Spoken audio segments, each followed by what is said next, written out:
Welcome back to another episode of the Kevin O'Connor Show. Joining me, as he does every Friday, is Tom Haberstroh. What's up, Tom? What's going on, KOC?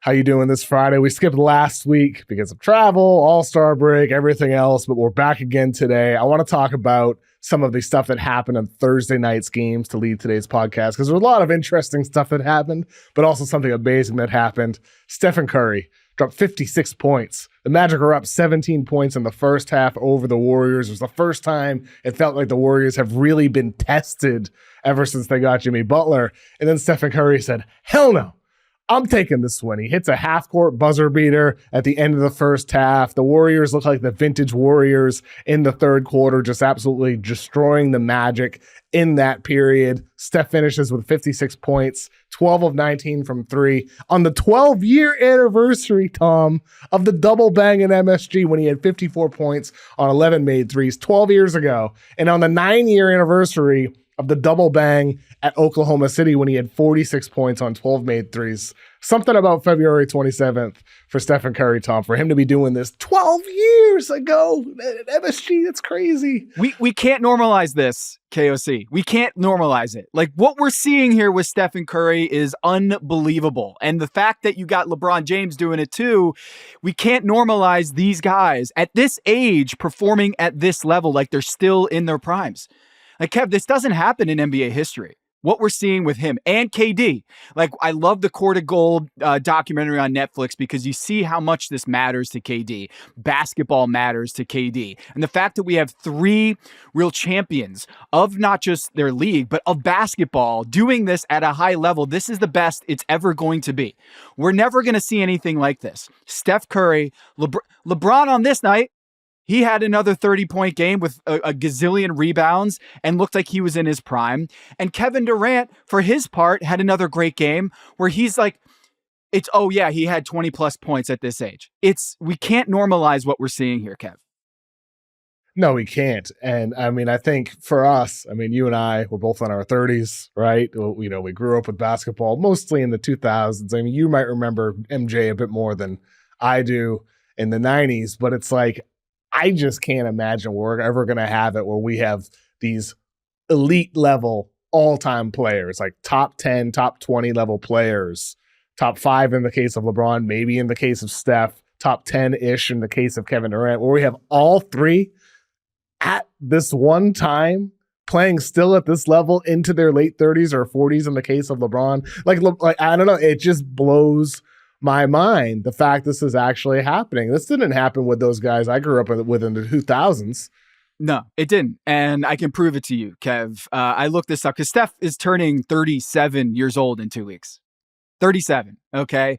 LeBron James is 40. And KD is up there too. He's not quite 40, not the same age. But these guys at 35 or older have had 27 40-point games in their career combined. Kevin Durant, Stephen Curry, LeBron James, 27 40-point games. According to StatHead.com, that's more than the entire Dream Team combined. You take the Dream Team, that era, think about all the amazing players on that team. You take their 40-plus games at the age of 35 or older, and it doesn't amount to those three players alone, Steph, LeBron, and KD. Those guys alone, they have 17, the Dream Team. So we're talking MJ, Larry, Magic, Karl Malone, David Robinson. Leitner, throw in Leitner in there, of course. Clyde the Glide, all these guys, if you bottled up all of their best scoring nights from when they're 35 or older, it still doesn't amount to what these three guys right now are doing, and they're going to do it again and again. Stephen Curry with 56, okay? Now, let me just blow your mind a little bit more on that stat. So the Dream Team combined have 17. Steph, LeBron, and KD have 27, which means you could throw in Kareem on the Dream Team. You could throw in Wilt on the Dream Team. You could throw in Kobe Bryant and Shaquille O'Neal, and they still would not have as many 40-plus point games at 35 or older than LeBron, KD, and Steph. That's insane. That's insane. Like, those are truly the best scorers of all time, and they can't even hold a candle to what we're seeing with these guys right now. So this trio, Kev, you say it all the time, Don't take LeBron James for granted. Don't take Steph Curry for granted. We cannot take this for granted, what we're seeing with these guys right now. And the Warriors didn't. That's ultimately why they traded for Jimmy Butler, to support Stephen Curry, with him still being this magnificent player into his late 30s. The discussion earlier this year was, well, are they just going to sit on their hands and do nothing? Well, they did something. And then with Jimmy Butler, he actually had his worst game so far with the Warriors. He had 5 points on 7 shots. He was not effective in that game. And yet Steph still is able to explode. And Jimmy did create some of those shots for Steph, but a lot of those were self-created shots for Stephen Curry in a night where Pods is 3 for 12, Moody's 1 for 5, and all but one person, Quentin Post on the bench, really did anything. And Steph just led them to victory. It was an example. I have some Warriors fans in my life. The light years ahead guys are very bullish on the Warriors right now, Sam and Andy, believing this team has a shot, that OKC can be beaten, that the West is open. I think this game was a good case for that because, look, I've talked about this in my pod earlier this week. The Warriors have not had a great schedule so far. They haven't faced tough teams yet. They haven't really been tested. The Magic have been horrible ever since January 1st. They have not been a good team at all. They're the 7th seed in the East. They're not to be taken seriously. They're one of the worst shooting teams of all time, which we'll talk about more in a second. They're not to be taken super seriously. But the fact that the Warriors themselves also had a bad night against this good Magic defense, the defense is good still. And Steph just said, okay, I'm going to have one of my vintage throwback nights like I did 12 years ago and 9 years ago, and I'm still going to guide the team to victory. It's not going to have to be like this with Steph every night because he has a better supporting cast that can help them on those other nights. So I think nights like this one show that Steph isn't really on the decline like it felt like he was when he was dealing with that knee injury prior to the trade deadline, where it felt like he was maybe even quiet quitting a bit. He did not look like his full prime self, but ever since the Butler trade, the dude has been one of the 5 best players in the league still. This is why I love basketball, man, is that these players are not independent of each other. You bring in Jimmy Butler into this equation, it lights a fire underneath Stephen Curry and Draymond Green and the rest of the team. You can't just say hey, 1 + 1 = 2. Sometimes 1 + 1 = 5. Right? When it comes to basketball, the way that a guy like Jimmy Butler, both his on-court and off-court influence, can amplify everyone on a team, at least for a little while. We know that Jimmy Butler can do the opposite effect for a team on his way out. But until that happens, Jimmy Butler is an amplifier in all respects. And it's important to note that only 28 of the 56 points that Steph Curry scored against the Magic came with Jimmy Butler on the floor. So half of them came with Jimmy Butler, half of them came with not Jimmy Butler, which indicates that Steph Curry was just going off on everybody, everyone that they threw at him. And KCP, unfortunately, had 0 points. Steph Curry, 56. That's got to be one of the widest gaps of matchups in NBA history that KCP, and bless his heart, man, he tried.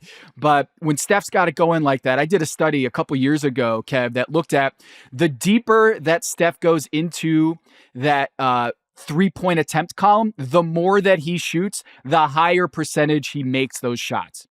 So I've always advocated that Stephen Curry should take 23s a game. 23s a game. And part of that is because of the math, but also the more that he takes these shots, the hotter he gets.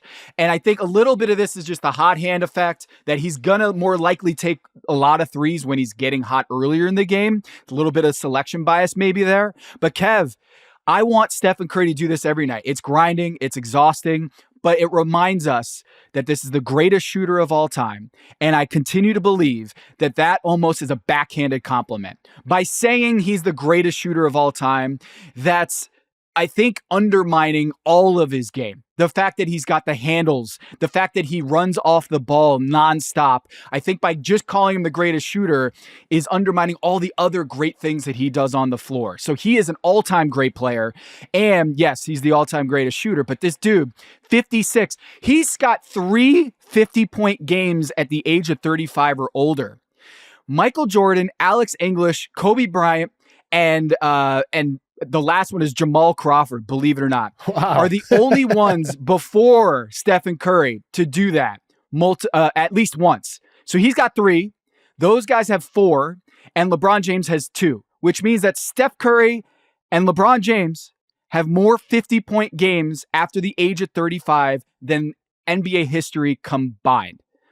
Like, this is absurd. The fact that Steph is still able to do this, and I think a lot of it has to do with, like you said, Jimmy Butler's on this team, and it raises their ceiling and their floor. Without Steph Curry on the floor, they're much better because of Jimmy Butler, and I think this team is a title contender, legit title contender.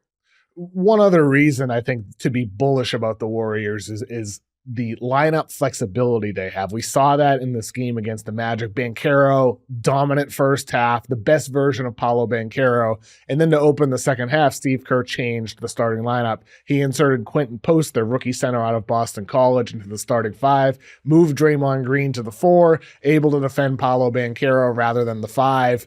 And Banchero pretty much balled it up the entire second half. And Quentin Post, like defensively, there's certain opponents where his drop coverage, teams are just going to attack that. It's not going to be great.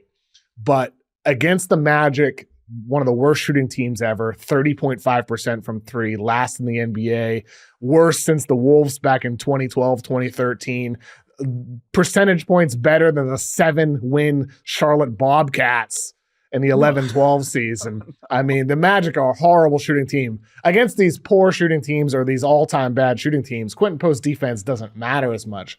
When all the benefits with his spacing ability, the connective ability with his screening and his occasional passing ability as well, and just his sheer size at the rim as a 7-footer, Quentin Post is a nice weapon that Steve Kerr can throw out there and just dramatically change the complexion of those Warriors lineups. And I think he also works very well with Steph and with Butler as well, because he provides spacing, but also he's like just a perfect outlet. He's a 40% guy from 3. So I love Quentin Post, man. Dude's a baller. He's a baller. And what a find by Mike Dunleavy Jr. And a guy that like fills a lot of what Vooch does for the Chicago Bulls. And I was advocating for the Warriors to get a stretch 5, to get a guy that can space the floor in ways that offense can get really congested with Draymond Green out there and other guys that aren't great spacers. You get a stretch 5 out there, it's going to change the dynamic. They don't have to go get or give up a pick or give up a young player to go get Vooch. They can just go get Quentin Post, who's the 52nd pick, something about the 52nd pick. Tamani Kamara, also the 52nd pick. And he's able to be a great contributor for him. He's a big body. And that's on Blazers brain right there. Tamani Kamara, also the 52nd pick. That's right. It's in there. I mean, when you watch that dude every game, you kind of can't forget everything about Tamani Kamara. That guy, Quentin Post, is a great spacer. And it reminds me, Kev, like, have we ever had a stretch 5 next to Steph and Draymond? Like, who is the closest one? Like, I don't think Bielitsa counts. I don't think. No, he's not a 5. Maurice Spates. Like, Spates. Most Spates. And I love those looks. Like, I love some of those most Spates lineups. But we just, in an era where like everyone's stretching the 5 and spacing with their 5, we just haven't seen it with the Warriors, and it looks pretty good. Yeah, and Spates couldn't shoot like Post can either. I mean, Spates was like an occasional, once a game or so, below 30-ish% from 3. But like Post the reason why I like Post, I liked him at BC. I had him, I think, 45th on my board. And so like with him, it was like, well, yeah, clearly the defense is a question at the NBA level, but he hustles his ass off. He was one of the best defensive players in college, and for at least for the ACC last year with Boston College. He was a good defensive player at the college level. He gives effort. He tries. He clearly cares. You see that with the Warriors, the way he gets mad at himself with the mistakes. I mean, he's an intense player. He at least tries on defense. But the shooting, it was like, dude, he's a 7-footer who shoots 40% from 3 and he can pass. At the college level, he had more playmaking responsibility as a big. And so now with the Warriors, it's like, he fell in one of the perfect situations for him, and they're doing a great job utilizing him. And you see that going against the Orlando Magic, where they have no shooting anywhere on the floor.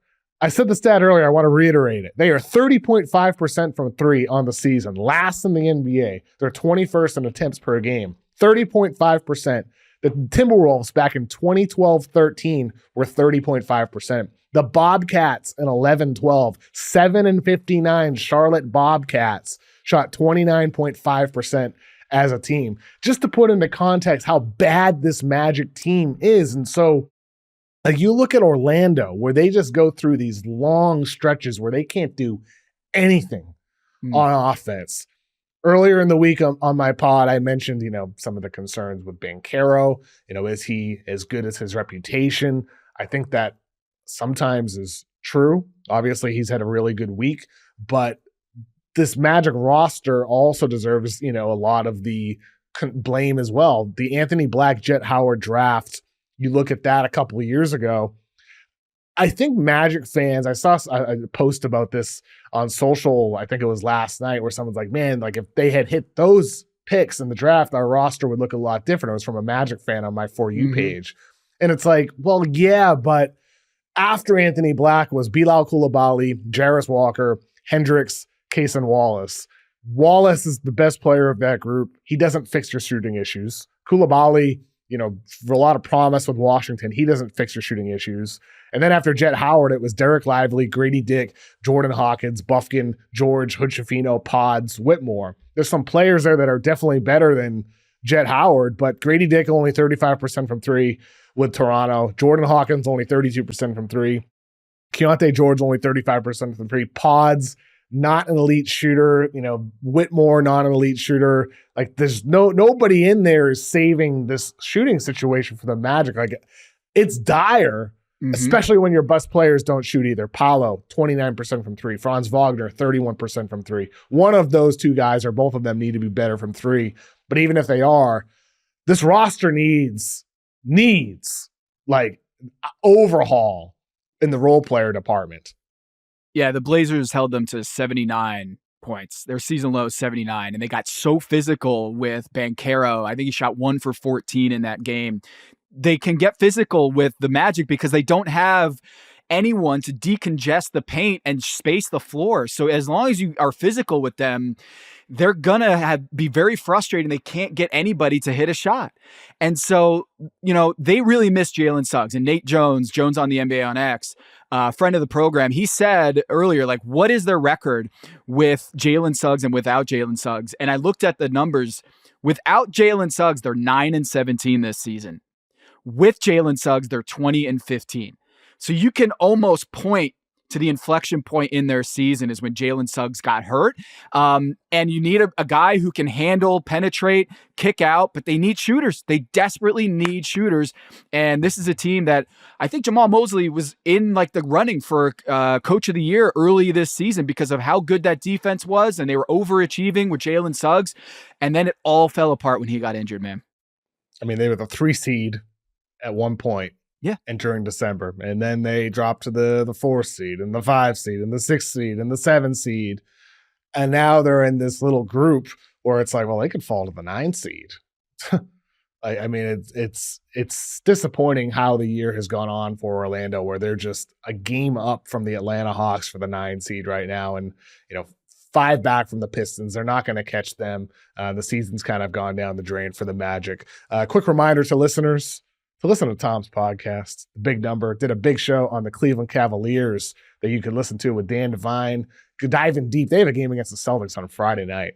I'm looking forward to watching that. And also, the NBA Draft Guide is coming out. It is coming out in March. It's happening. The Draft Guide is coming out, Tom. Did you know that? Oh my, I'm so excited. I'm so excited. Mm-hmm. Hey, have you seen this Cooper Flatt guy? He's pretty good. Oh, I know. He's pretty good, huh? Right? Yeah. As are a lot of other prospects in this draft class. It's increasingly growing in talent. So look out for that on Yahoo Sports. I'll be, promoting that. We'll be talking a lot of draft in the weeks and months to come. All right, Tom, the Bucks and Nuggets faced off. Giannis versus Jokic. Bucks won that one 121-112. The Nuggets, they're now 5-12 against teams in the top 6 in each respective conference. 5-12. Jokic had a quote after one of their recent losses. I think it was after the Lakers loss. They had an 8 or 9 game winning streak, and then he's like, well, maybe we're not as good as we think we are. I think it's very possible Jokic is right. How many times is this going to happen against top teams in each conference where it's like, oh, they don't have enough shooting.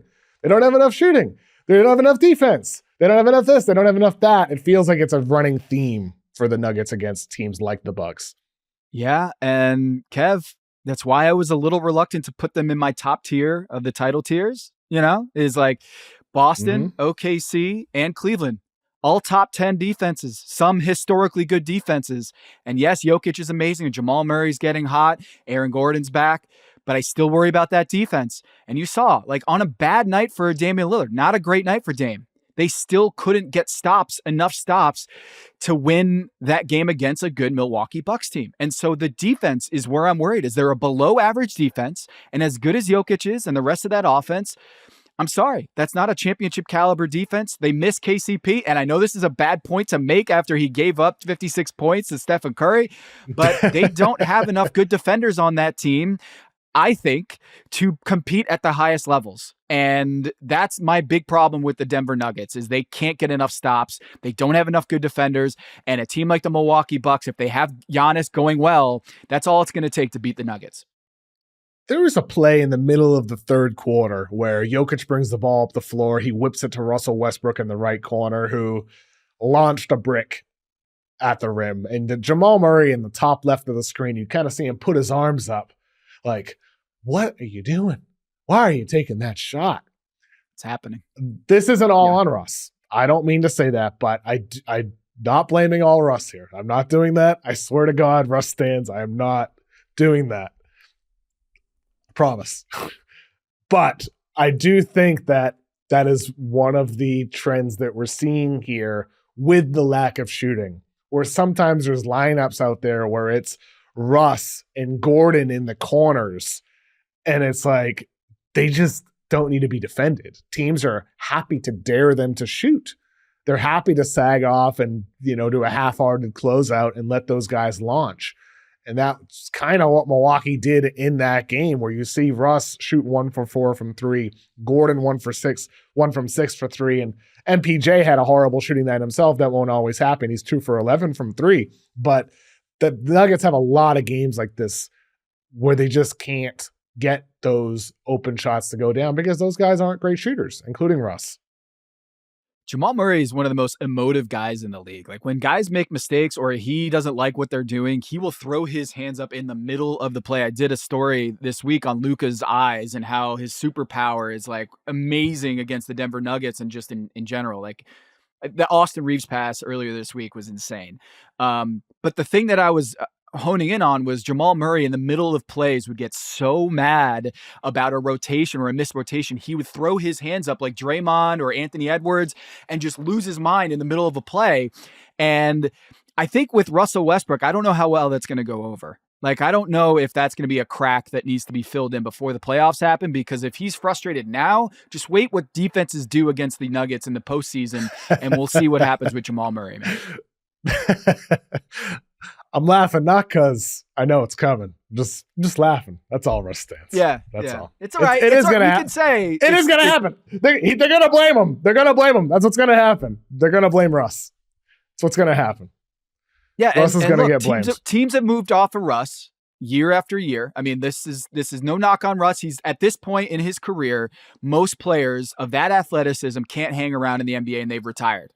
And he's still out there and still making positive plays. It's just in the postseason, it's a little bit of a different equation once the scouting report is that everyone's rested and the game slows down. So we'll see. But this is kind of the stuff that I'm worried about is the defense, the shooting. They don't have that championship core in the same way surrounded by perfect pieces. And I worry about their ability to play at the top levels. Yeah, well, we are nearing the point in that meme of Russell Westbrook, the calendar. It's like beginning of the season, this is the worst basketball player of all time. January, and then February through March, this is the greatest basketball player of all time. And then there's the dread in April. Like, that meme? Have you seen that calendar, the Russ calendar? I have not seen that calendar meme. Okay, well, but yeah, I mean, imagine it's out there. It's a little different this year, where it starts off, this is the worst basketball player. Then in December, this is the greatest basketball player of my life. But we are nearing the point that dread could happen with the Nuggets, unless the connection between Russ and Jokic returns. But lately, I feel like there's been a bit of frustration there, especially against those top teams because of just their overall lack of shooting ability. And other guys need to be better. MPJ needs to be better. He has not been himself as of late. So, and ultimately the defense is number one to blame more than anything else. Well, and also, I know, to last point there, the defense, when you get stops, that's how you unlock Russell Westbrook. Sure. Right? When he's going against a set defense, it's so much harder. Yes, he's going to be a great off-ball cutter next to Jokic, but if Russell Westbrook is going to have a high positive impact in the playoffs, they have to get stops on the other end. And that variable is going to change everything in terms of Russell Westbrook and his effectiveness in the postseason. For sure. And the Bucks obviously deserve a ton of credit in that game as well. Giannis and Dame. Dame not the best game, but he helped close them out end of that game. Giannis, it's funny with Giannis. He has a tremendous night for the Bucks. Finishes that game with 28 points, 23 shots, big dunk at the end of the game. I don't feel like Giannis is 100%. I still don't feel like he's 100% right now. And yet he's still dominating. But I hope for the Bucks that with him playing right now, if he is indeed still playing through something, there's no setbacks. Because I just don't feel like he's as explosive as I know Giannis could be. Am I crazy saying that, Tom? No. And there was that one dunk where he had like the two hands in the open court and he looked at his hand and I was like, uh-oh. Like he let go of the rim and then immediately looked at his hand. And it was one of those moments of like, oh, did he just like dislocate a finger or something like that? And I was thinking to myself, man, I just want this guy to be healthy because in the same way that Russell Westbrook, if he doesn't have his legs or if he doesn't have that burst, it's going to be really hard for him to make up that difference as an impact player. And there were plays last night where he looked just like a step slow, right? But he's so athletic and he's so strong that like he's going to get even 75% of Giannis is going to get by dudes. And man, he's so good, but I just hope that he's able to be 100% by the time the postseason comes around because they're going to need it. The same thing with the Nuggets is that core around them, around their championship core is much different. And I think it's going to be tough for them to compete with Boston and Cleveland at this point. Yeah. I mean, ultimately, like obviously no doubt, like no Giannis, no chance. And like you're dealing with a calf injury, those linger. And that's where I'm just like, man, I just don't feel like he's 100% right now. Like, is it really worth getting the 4 seed or instead of slipping to the 6 seed rather than resting Giannis right now? That's just one of the questions on my mind watching that game. And with that said, like you also do want to build chemistry. You're installing new guys, Kyle Kuzma, Kevin Porter Jr., who are helping this team. Porter with his creation off the bench, Kuzma with his defense in the starting 5, still finding his way offensively. We know he's not a great shooter. He's cutting. He's doing all the little things. But Kuzma's defense, it's been impressive. I mean, like it does show how much situation and environment do matter, where he's playing the worst basketball of his NBA career with the Washington Wizards because they suck. And then he goes to the Bucks and it's like, boop, flip the switch, back to trying because I'm on a serious playoff team again. I'm back on defense. It's just cool to see a guy completely turning around like that. He's a big dude, man. When they have Kuz and Brook Lopez and Giannis out there, it's a massive, big front line, huge. And I hope this continues. He's been a good role player, as we said. Like, was it now 5 years ago that he was a good role player on a championship team? So hopefully this continues. He's a big dude. He can be a winner. Yeah, it was a long time ago. On Thursday night, also saw the Lakers beat the Wolves 111-102. You nodded to this earlier, Tom. LeBron James turning the clock back again, 33 points for him. But what's going to stick on my mind is the defense. I mean, people have, we've talked about this on the pod before. LeBron on defense the last 2 months or so has been like, the dude looks like a 3-and-D star playing next to Luka. Elite spot up threes, elite defense. He balled up Rob Dillingham, who's super quick in the first half of that game last night, forced a 24-second violation. LeBron's locking in, staying in a seat on defense, helping at the rim. I mean, he's one of the reasons why the Lakers have had a top 2 defensive rating going back to February 1st. The number 1 defensive rating going back to when AD was on the team in the middle of January as well. Dude, how does this continue happening with him? But also for the Lakers today, The dude's one of the reasons why they're still in this position, despite Mark Williams' trade not working out, despite having an unorthodox looking lineup. LeBron's defense has been central to all of that. It's been a roller coaster season for LeBron. Like, you look at his season, remember when it was, Mr. Triple Double? We talked about it here, was how many triple doubles he had in the beginning of the year. And then he forgot how to shoot threes. And then he went on one of the hottest streaks from downtown of his entire career. Then he turns into a defensive player of the year, basically on this new iteration. Like, he's 40. Like, he made his debut before the iPhone. Like, it's crazy what we're seeing with LeBron and the way he's impacting games. Like, he can lead you in assists one night, but he can also be the best defender, and then he can go get 40. He can make the best passes. He can get 15. It's like, there's no limit to what he can do at 40 years old. It's absurd. And like, we forget how big he is, but he could be a 5. I remember back in Miami, Eric Spoelstra would say, they called him 1 through 5, like 1 through 5. Because they knew that he could guard 1 through 5 if he really wanted to. And the reason why he wants to now is because he's got Luka. All right, so I had a dog. Dylan was an amazing childhood dog. Okay, this is a weird story. But we had a yellow Labrador that was on his last legs. And then my brother's puppy couldn't take care of it anymore because he had a puppy when he was in college. So he was like, Mom, Dad, can you take the puppy home? And I can't take care of him anymore. We got this puppy in the house, and my dog Dylan, he had 7 more years on his life. And I know you don't know dog years and all that stuff, but that's like incredible. He was on his last legs at 11, and then he was 18 when he finally passed. And it's because he had this new young puppy to follow around and to get excited in the morning. And it was like this new thing that he could believe and have a lot more energy out there, because he had to kind of, he was just motivated, a lot more motivated. LeBron James with Luka Doncic, in the same way that Jimmy Butler is motivating Stephen Curry and Draymond Green and giving them belief, they see a championship possibility. LeBron James has turned around his effort levels, and also he's so big that he can be a 5. He can be a 4. And you have Luka Doncic, who, by the way, is also 6'8", 280 pounds or whatever it is. And so you got 2 dudes who are point guards in Karl Malone's body. It's not fair. If you get both of those guys motivated defensively, and Luka Doncic is way more motivated defensively than I think people give him credit for. He's been better on the Lakers than I think people, they say Anthony Davis and defense wins championships. Like, Luka Doncic has been a plus defender for the Lakers, even when he doesn't have it going offensively. When LeBron and Luka are locked in defensively, they are championship contenders for sure. So you think they're a championship contender today, this season? Yeah, I do. They're going to be. Is this because of the state of the West as well? Is that part of it?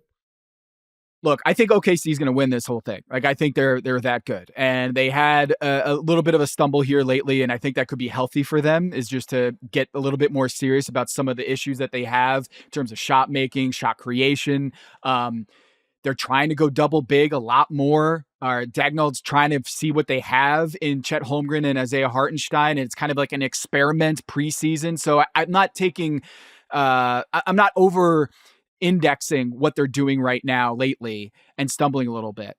But I think the Lakers and the way that they've been defending, I didn't think that they had it in them. I didn't think that without AD and adding, Luka Doncic without a real defensive rim protector 5, that they could defend this at this level. But JJ Redick and the team are defending that well, that make me believe, man, OKC is going to win that series. But if anything happens to Shea or Chet or Hartenstein, it's going to be a dogfight. And I really think that the Lakers, not that they're the favorites out west, but they have a real chance now. And a couple weeks ago, I wouldn't have said that. Well, and I think part of it, you're right. You're right about Luka's defense with what he's doing right now. He's putting in effort. He's not a stopper by any means. I don't want anybody to take that, it's like he's not a stopper, but he's been a plus defender. He's bought into the scheme. He's putting in effort. That's all you can ask for from a guy who's carrying such a significant offensive load. And with him, he's not scoring well right now. He's 50% from 2, 25% from 3, averaging only 19 points per game for the Lakers right now. And so you think about how good the Lakers have been since the trade, how tremendous LeBron looks, Austin Reeves averaging 20 points on good efficiency since the trade as well. He's been very good as well, with 6 assists per game, by the way, as well, since the deal. LeBron, Reeves, Luka is one of the better trios in the entire NBA. And they have a good supporting cast. They have good role players, good defensive role players, two-way guys. It's just they don't have the traditional 5 for a series against Denver. But then you see what they did against Denver last Saturday, where they're doubling and tripling him and fronting him on the post and denying the ball. And they're attacking him with their spacing on offense over and over again. You see the problems that this smaller but not really Lakers team presents. They're just smaller at the 5, but they're big everywhere else on the floor. So I think they're a weird matchup issue for a lot of these teams. And yes, like you, I'd pick OKC in a series against the Lakers, but at the same time, they have 2 top 5 players, in my opinion, Luka and LeBron, assuming Luka gets back to being peak Luka. LeBron right now is playing, at an MVP level. He's not going to win MVP, but he's playing at that level right now. Like, you have two of those guys, you got a shot to go all the way to the NBA Finals. Never mind everything else that we're talking about with this team. They have a great coach, I think, in JJ Redick. He's proven that this season. And they have a ton of good role players. They have a serious shot to make a run here. Wait till Luka starts figuring it out with his shot. Yep. Just wait. Like, this is the worst he's going to be. This is it. I mean, that's scary. Is that this Luka is shooting like 22% from 3, below 40% from the floor, and they're still beating everybody right now. Their defense is the backbone. Never thought I would say it, but like, this is the Lakers team without Anthony Davis. Their defense is winning them games, and LeBron and Luka aren't even 80% of what they can be this season. I thought it would take a couple years, but the way that the chemistry between LeBron and Luka have already, the sparks are going, and it's like Luka gets a rebound. He's already throwing it down court on a dime, 70 feet to LeBron at the rim.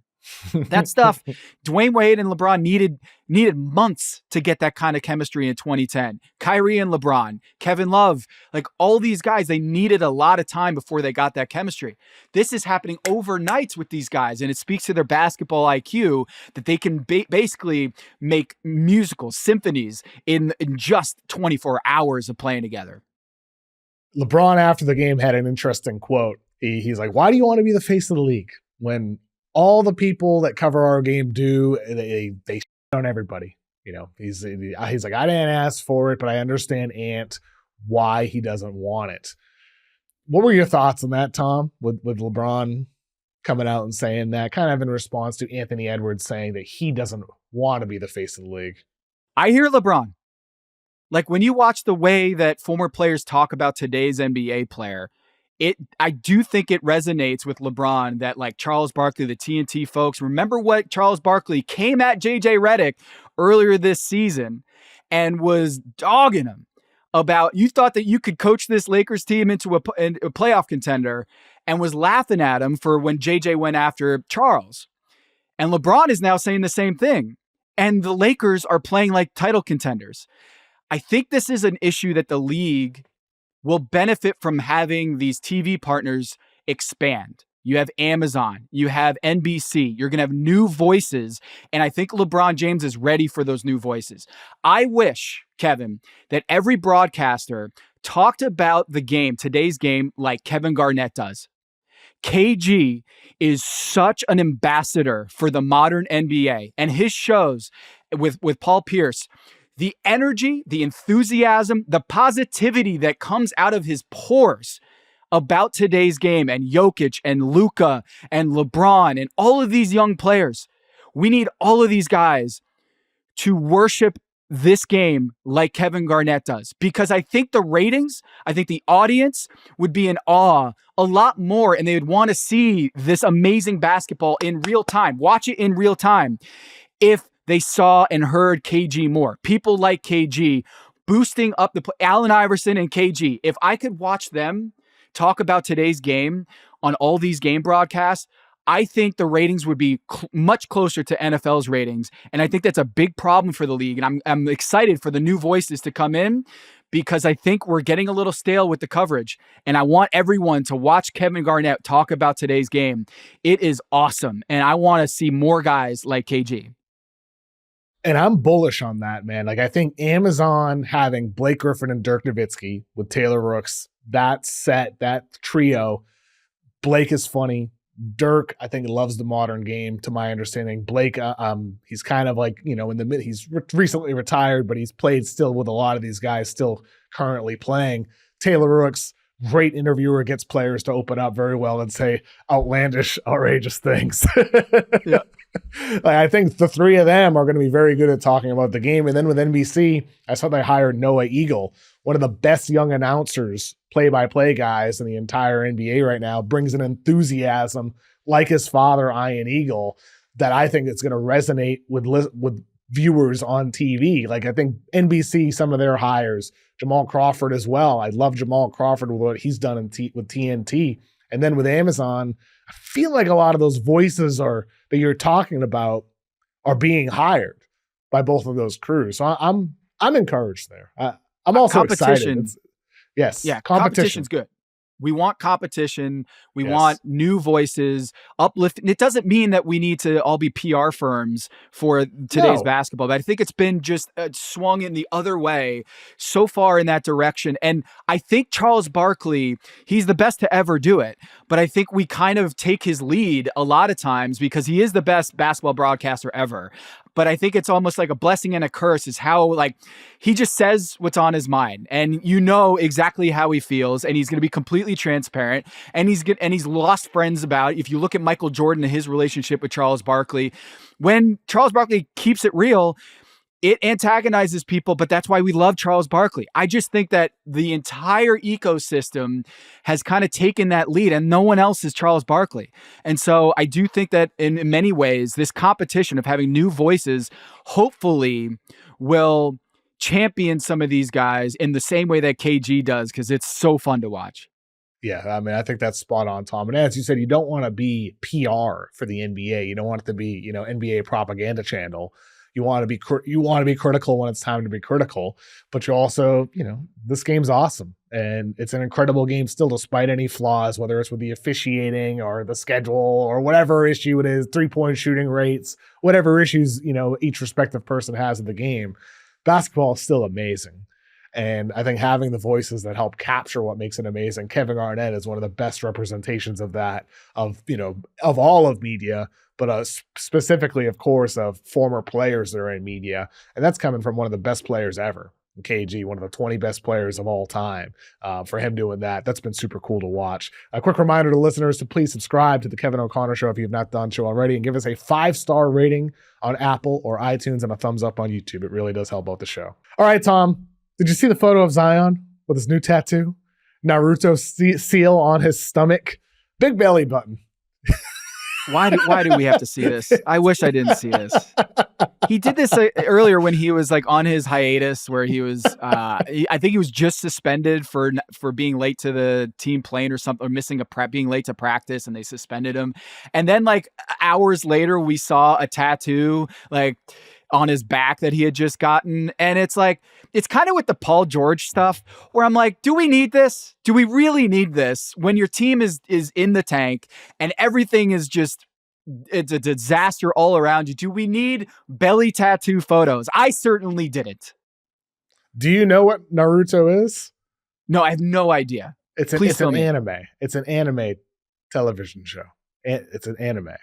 And so have you ever watched anime? Are you an anime guy at all? No, never? No, not even like Dragon Ball Z? Wait, am I supposed to now Dragon be excited about this belly tattoo? No, just ask. Like, did you ever watch an anime like when you were a kid? Dragon Ball Z? Never? What did you watch on TV when you were like 12? No, never did. It was Saved by the Bell and Boy Meets World. That was what I was on my TV. Doug, Rugrats. That was the wheelhouse for me. You should watch, I don't know, what's one of the greatest animes ever? Death Note. Just watch Death Note. It's like probably 25 episodes. Great story. No, it's not a great story. Do you know what Death Note is? You don't know it? You could have told No me idea? that it was opening for Slipknot, and I would have been like, yep.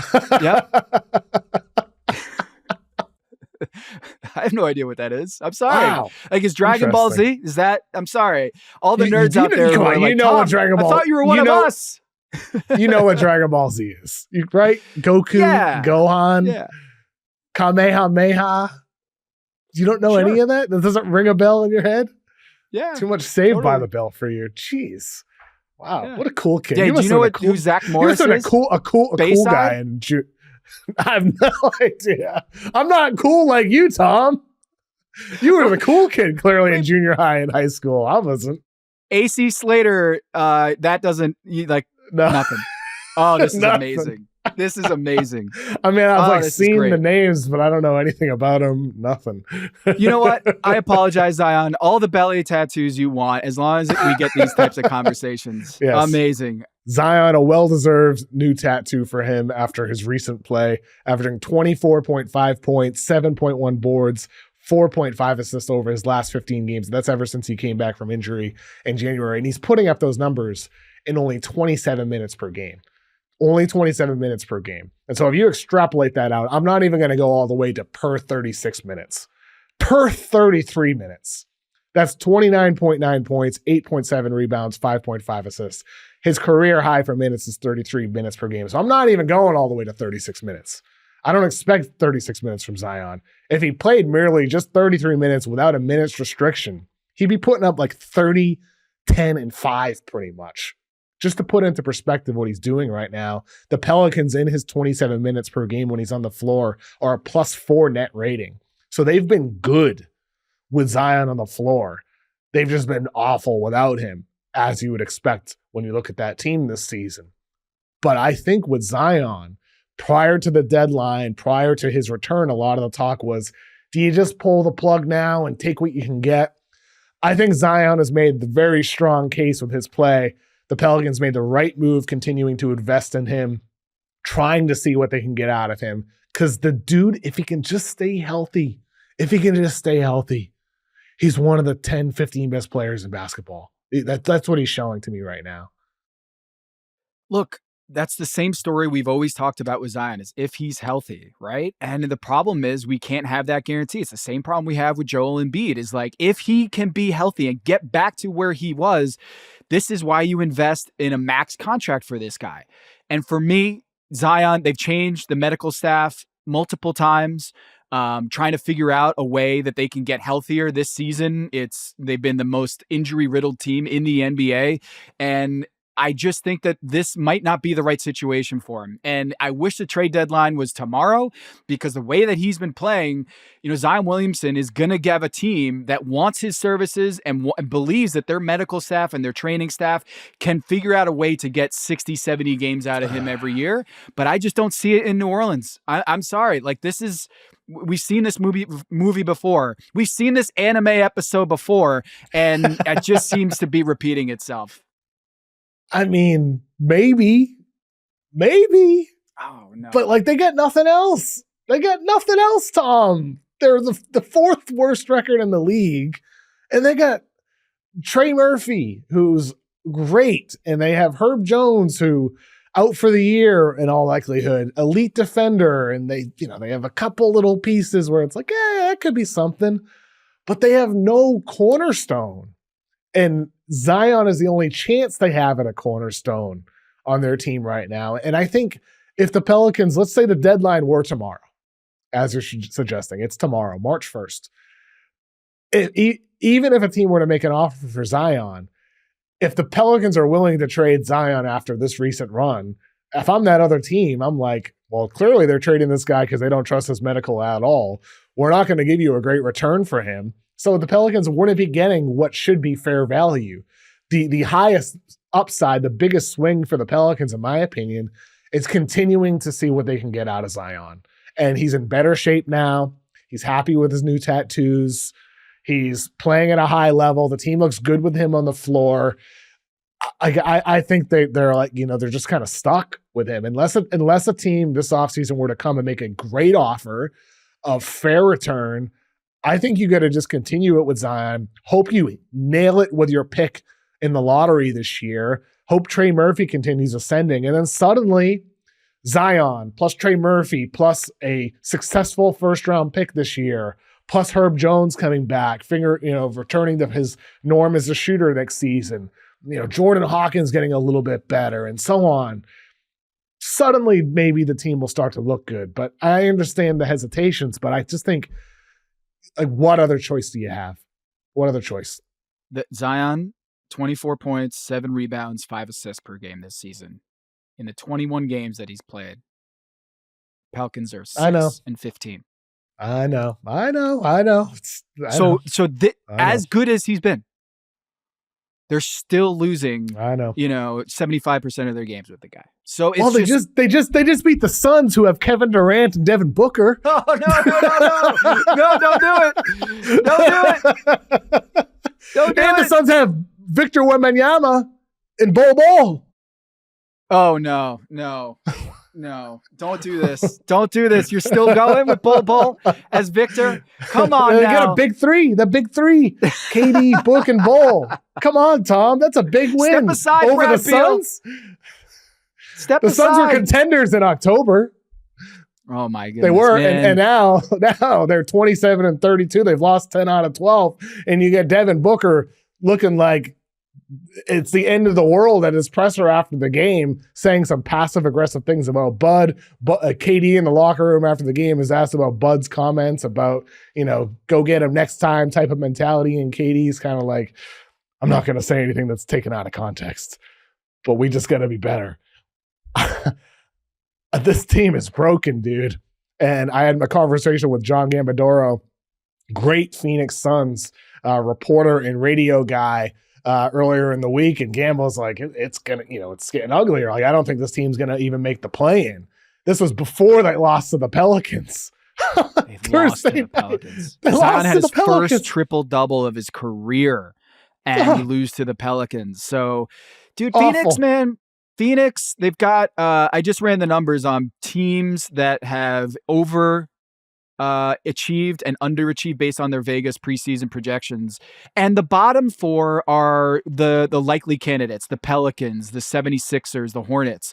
There's 4 teams that that are underperforming by 10 wins based on their preseason projection. The Phoenix Suns were projected to win 48, where the over-under was at 48.5 before the season, and they're projected to win 38 games this year.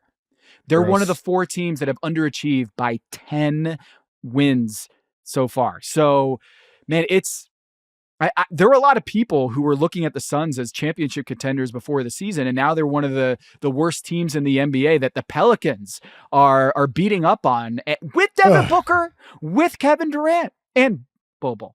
Dude, I mean, it's ugly. It's going to get uglier. They get the Pelicans again on Friday.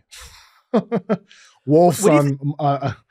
What do you make of this Sam Amick report at The Athletic on Friday morning, reporting after the game with Luka that Nico Harrison reached out to the Minnesota Timberwolves and was kind of like, hey, what about a swap of Anthony Edwards and Luka Doncic? And the Minnesota Timberwolves turned it down. And they're like, no, we're not doing that. And they, as Amick reported, they were kind of shocked that even Luka was being floated in a trade talk weeks before the Anthony Davis deal was done. And then you got Minnesota being connected with KD this summer. I mean, I'd imagine that they're going to load up around Anthony Edwards. I don't know what the deal looks like for KD and what the kind of package would look like for KD, but the Phoenix Suns have a lot of decisions to make. And Brian Windhorst reporting on ESPN saying, like, the expectation around the league is that KD is going to be moved this summer. That this is the last year of the KD era. And this should happen at the deadline. Like Wendy's has it on a national level. Gamble on the local level, who's always spot on, said, earlier this week, this is it. Like, this is it. Like, we'll see what happens this summer, but this is it for this core. Like, there will be trades that happen this summer. They're not going to stay in the second apron. So, like, that's going to happen. So for Phoenix, I do think, as Wendy said, a KD trade is most likely. Book would be his choice. If Booker wanted out, well, then maybe you make a Booker trade. But unless Booker wants out, you're going to keep Devin Booker. But KD will probably get traded in all likelihood. The Minnesota stuff It's true, as John Krasinski and Amick reported weeks back, closer to the deadline, they did make a play for KD prior to the deadline. I would expect they will try to make another play for him this offseason. Minnesota's lack of assets, perhaps Phoenix is, will be in a position they can get better from another team. But KD only has a year left in his contract. He's nearly 40. He has some leverage himself as well. If he were to force his way to Minnesota and say, I will leave any other situation, I will not re-sign with any other team, I will only re-sign with Minnesota. KD has some leverage himself. Minnesota, with the other side of it, that's true, what Amick reported on Friday morning. The Mavericks did call up Minnesota. This was something I had heard around that trade where it was like, if there's one other team they called, it was probably Minnesota. Like I had a couple sources telling me it was probably Minnesota that they called about Ant. And there might have been one other team. I think that other team was probably the Bucks with Giannis. That's not 100%, but probably the Bucks. And they ended up with AD. An injured AD. Yeah. An injured AD who played, a half. I mean, we'll see. I mean, Mavericks, we'll see when AD gets back, how they look. They're a feisty group. They're going to compete and win some games, but they end up with AD. They went for Anthony Edwards for sure, and maybe went for Giannis. I'm sure both of those teams were absolutely shocked. Minnesota, I do think KD is going to be their next big attempt to fix this thing because they got issues, man. Like the roster's not perfect. They rightfully so are trying to go for Kevin Durant prior to the deadline. To me, going for older KD is an admission our roster isn't good enough. If you're trying to make that big of a move during the season, considering it would require salary-wise Julius Randle and Jaden McDaniels in all likelihood, it'd be quite a shift for your roster, and you'd be having to give up some young assets in return as well because you don't have many picks moving forward. Clearly, for Minnesota, that's an admission that what we have is not good enough. And I think that was clear also, again, against the Lakers on Thursday night. This roster just isn't good enough to get back to where they were last season, unfortunately. Naz Reid had a tough one, huh? That was not one of his best. I'm one of the biggest Naz Reid fans. I love how him. Cool was it that Obama name dropped Naz Reid in that Court of Gold documentary where you had that amazing moment between Anthony Edwards and LeBron and Joel Embiid and Obama's giving them. And it was like really cool. And then he was like, wait, you do have like three bigs. And Naz Reid, you got Naz Reid too. Can you imagine Naz Reid being name dropped? If you're Naz Reid getting name dropped by the former president of the United States, it's got to be such a cool feeling that he knows that you're a big time player for the Minnesota Timberwolves. But he had a dud in that game. But I will say, we got to get rid of these double technicals, man. Like the double technical that went against Anthony Edwards that later got him ejected. It wasn't even in the field of play. It wasn't even the gameplay. It was after the quarter ended, the first quarter, and he gets into it. I think it was Jared Vanderbilt, and they were just walking past each other, said a few words, and they kind of like brushed off each other. And then like they went their respective ways, and no one would have known about it. Nobody would have known about it at home. This wasn't something that happened in the middle of the play. And then afterwards, they come back and James Williams, the lead official, announces that it's been awarded double technicals for those two players. And that's huge because you got Anthony Edwards later mouthing off to Barnaky, and he gets ejected because it's a second technical.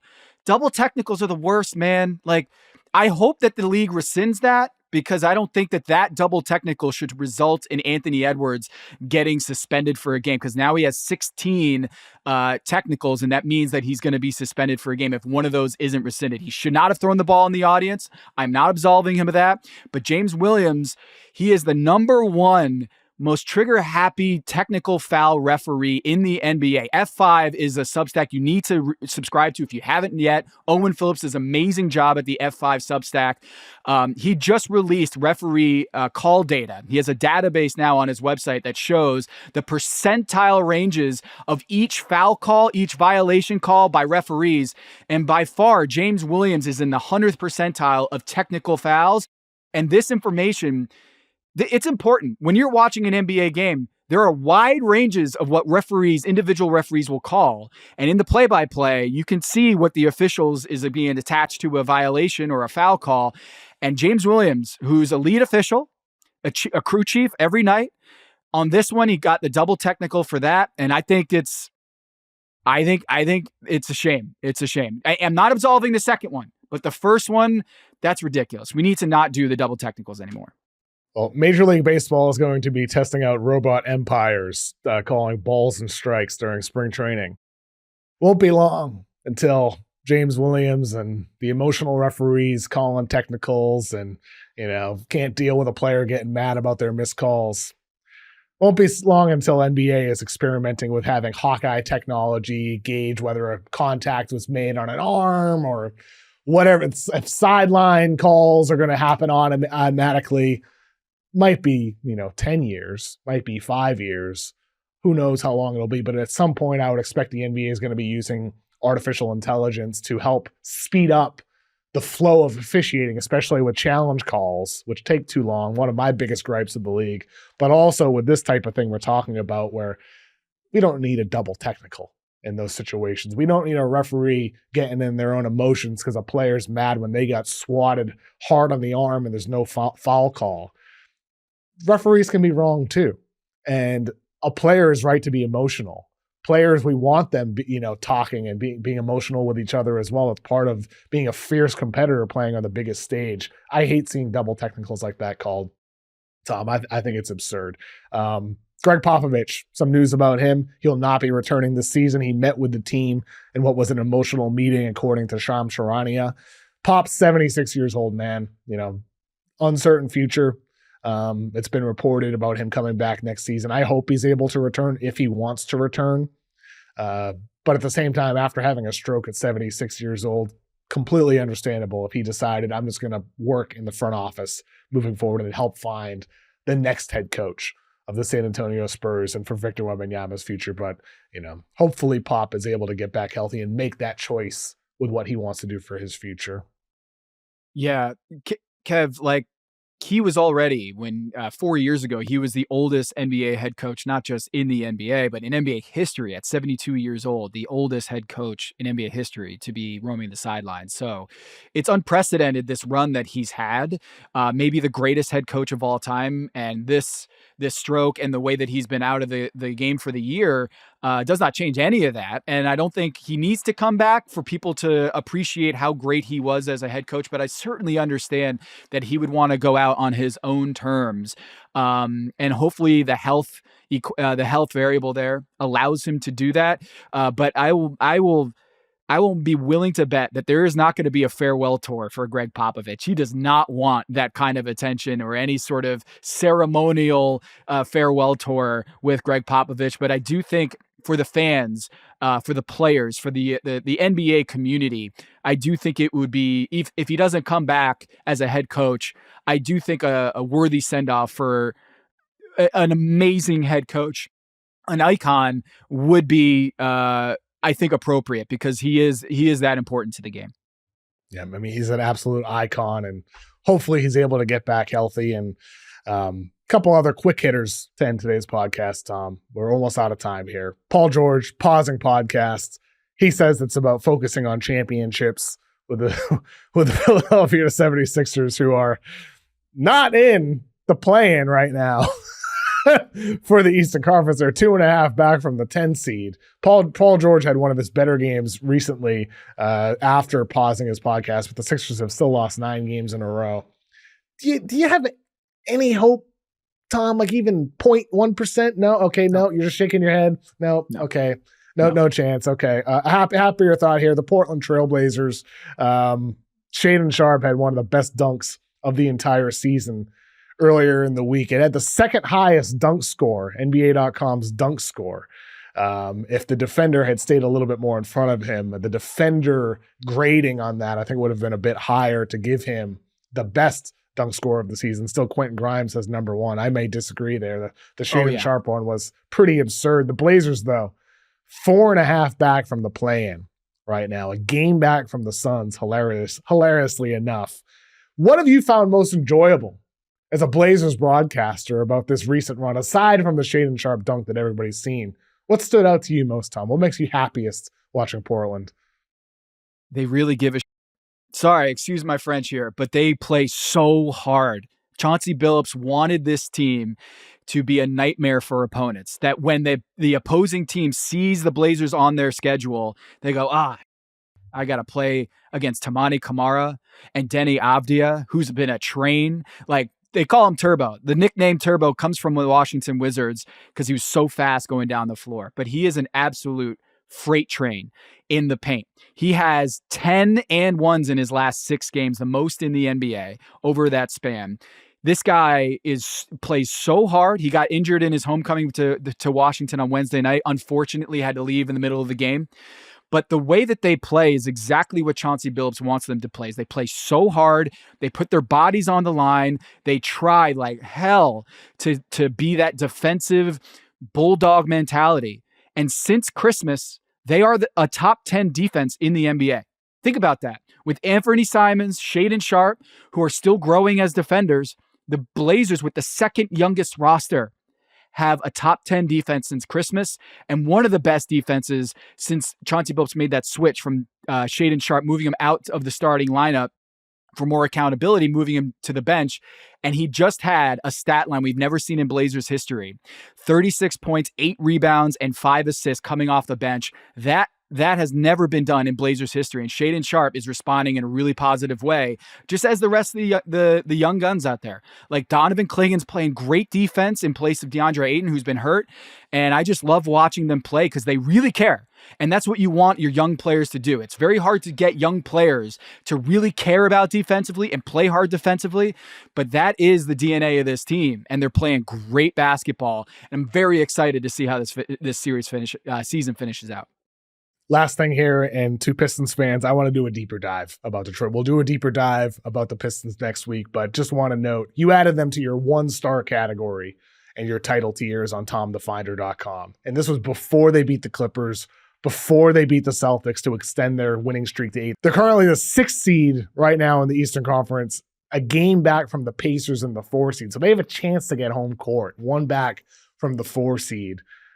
Do you think the Pistons are a team that can win a playoff round right now, Tom? I feel like they are. I feel like they've moved into that category where they can win a round. They can win a round. I don't want to mistake this as like throwing cold water on it, but I do think that there's room for just the grace of saying like, this team has one of the greatest stories in NBA history.